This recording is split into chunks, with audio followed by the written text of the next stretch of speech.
آمدیم بیرون و دینی موقعیت این رستوران یا در پیش روی رستوران دیگایی که قورداغ آماده میشه و او طرفترش کوری کبابی است. که اینمی وطنداری که مسئول قورداغ است قسم میکنیم.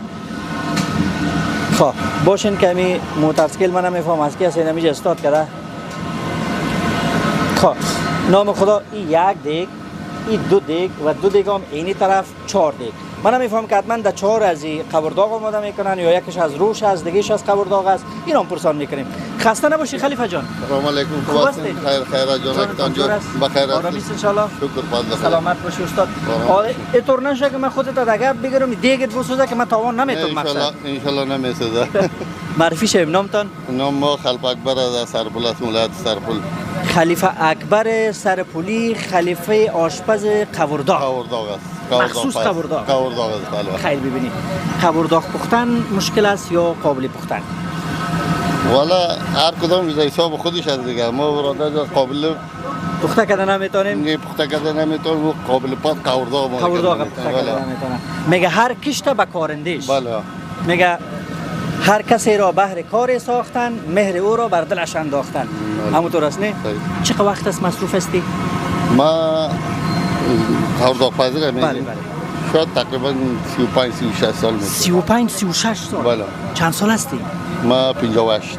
58 ساله. بله. نصف عمرت زیادتر شده می بخش قورداغ وقت دم بخش قورداغ دیگه ضایع کردیم.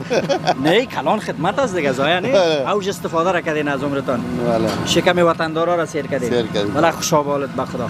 قورداغی که پخته میکنی خودت هم دوست داری استاد یا فقط پخته میکنی و شکم مشتری ها را سیر میکنی؟ نه اما که دوست داری قورداغ گوشت بره و تو بره باشه دوست نداشته باشه. و اورم نخوری. اورم نخوری. کفران نعمت میشه دیگه.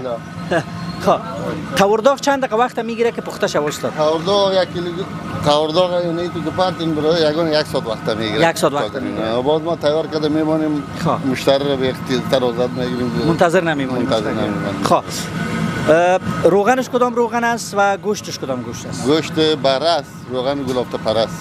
روغن آفتاب پرست یا آفتاب گردان و گوشت شام گوشت بره یک خوراکش چند؟ یک خوراک 3.5 کیلو است. 350 روپیه گک. بله. هیچ پیسه نیست. هیچ پیسه برای کسی که داره. بله الله داشته که دیگه بره.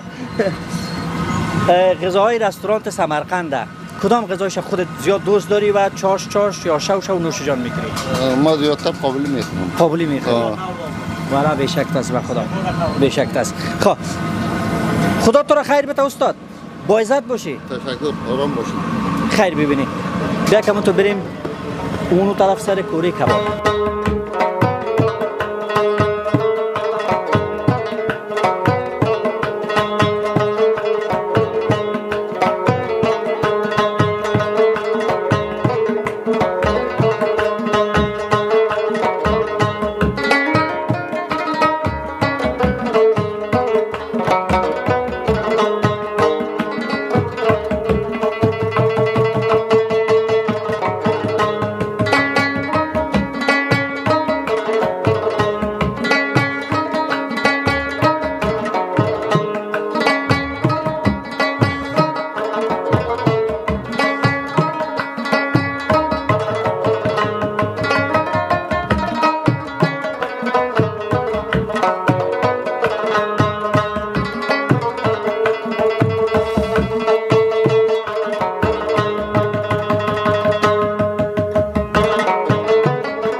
وطندارای عزیز با خلیفه آشپز قورداغ صحبت کردیم. این همه تو میایم دیم پالوگا کش مگم این دی پالوش استاد میشم. قصرام از اینجا شروع میکنیم. سلام علیکم صاحب. علیکم السلام و رحمت الله و برکاته. علیکم سلام و رحمت الله تعالی و برکاته. نام خدا لهجه عربی است لالا. شکرا. نامتان؟ فامیلی بیا آمده است. فامیلی نامتان؟ عبدالرحمن هستم. عبدالرحمن. بله. خارج زندگی کردی؟ نه خارج زندگی نکردم. عربستان هم نرفتی؟ نه رفتم. چطور لهجه رفته به طرف عربستان؟ خب کاتسان دمیجا زندگی کردیم در افغانستان. چند سال میشه که افغانستان زندگی میکنی و چند سال میشه که تجربه کبابی را داری؟ ما خب دمیجا تولد شدیم و دمیجا آمدیم. باش تو که فرمایشش نسوزه. مگه ما فرین خلیفه که در روبروی کوره است. دیگه کسب پدری ماست. کسب پدری است. جانا. خب شلکشی را خودت میکنی؟ خلاص. سیخ خودت میزنی؟ پختنش خودت میکنی؟ باز پیسه‌ش دیگه کس میگیره. خلاص یک نفر یکی میشه دیگه باز. خب عبدالرحمن در بخش کبابی کدام بخشش زیاد سخت است؟ شلکشی، سیخ زدن، پختن، اخته کردن کدامش؟ خب کلش هم یکسان است دیگه کار کنه. یک کباب هم یاد ما صدا کردم لالای. گرفته شد. کلش هم آسان است. کلش آسان است. روزانه چند خوراک پخته میکنی؟ روزانه شاید یک از وقت کباب نداشتم. شاید چوا. روزانه 200 خوراک. والا آفرین دست به خدا. یک گپ دیگه آفرینید که دمی هوای گرم مزار که در گرمی نام داره در پیش روی کوره کباب استاد میشی و کباب پخته میکنی. والا آفرینید. طلب نیست بشید. خب مختص شده میگه بیاده. کسی که در تابستان خبرت نمیگیره در پیش کوره کبابی در زمستان مقصد در پالود نمونی که بیای از این کوره کباب لذت ببره. صحیح. خوش شدم لالایم. گرفته شد. بسیار تشکر. شدم. خانه تو بیادر. راستی یک گپ دیگه. کباب بالا داری؟ یک خوراک کبابتان چند سیخ است؟ 6 سیخ چوپان کباب است. چوپان کباب است. قیلوش هم کلان است. یک خوراک کبابتان چند است؟ کورت 250 افغانی. وزنش چقدر است؟ وزنش دیگه نخبیه دیگه خود دیگه بخور. نه من نمیفهم. یک خوراکش این مثلا اینم یک 300 گرم شاید باشه. نه 300 زیاد است. 300 تقریبا چیزی کم نیم کیلو میاد دیگه نسای کن 500 گرم. یک خوراک کبابتان 500 گرم. 500 هم شاید زیاد باشه. دو نیم ساعت. خوب است دیگه. خیر ببینی بیادر. بسیار تشکر. خانه تو بود.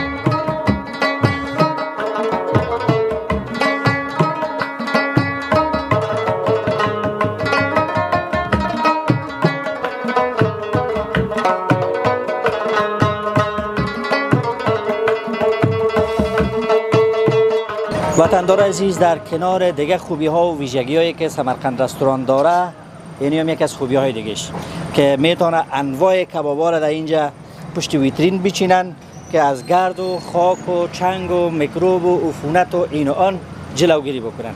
پاک سدره صفا کباب از اینجا بگیرن، اخته شده آماده و روی کوره بچینن و پخته بکنن برای مشتری عرضه بکنن. فکر میکنم کریم جان گنجایش نداریم دیگه. طرف من خمه تو میکنه که دیگه گنجایش نداریم. خیلی من میایم اینی طرف. وطندار عزیز قلباً سپاسگزاری میکنم از تک تک شما که لطف کردین، محبت کردین و بزرگی کردین. اینمی گزارشم تا اینمی لحظهش تماشا کردین. کمی ها و کاستی های برنامه ها را شما با بزرگواریتان ببخشید. تا حد امکان کوشش میکنیم، تلاش ما این است که گزارش های خوب بگیریم برای شما، صحبت های خوب بگیریم و تصاویر خوب بگیریم. و اینمی گزارش هم تقدیم گل روی شما وطندار عزیز. تا ای که من ندیم امینی برادر شما و خدمتگزار شما با یک برنامه دیگه از یک گوشه دیگه شهر مهمان خانه هایتان، مهمان دل هایتان می باشم.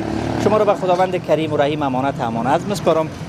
کوشش کنین متوجه خود باشین، متوجه افکار زیبایتان باشین. هوا بسیار شدید دوباره گرم شده. مواظب فامیل خانواده مخصوصا اطفال نازنینتان باشین. هیچ وقت حسود نباشین، هیچ وقت بدبین نباشین و هیچ وقت هم بخیل نباشین. با پایان آمد این دفتر، حکایت همچنان باقی است. خدا نگهدار.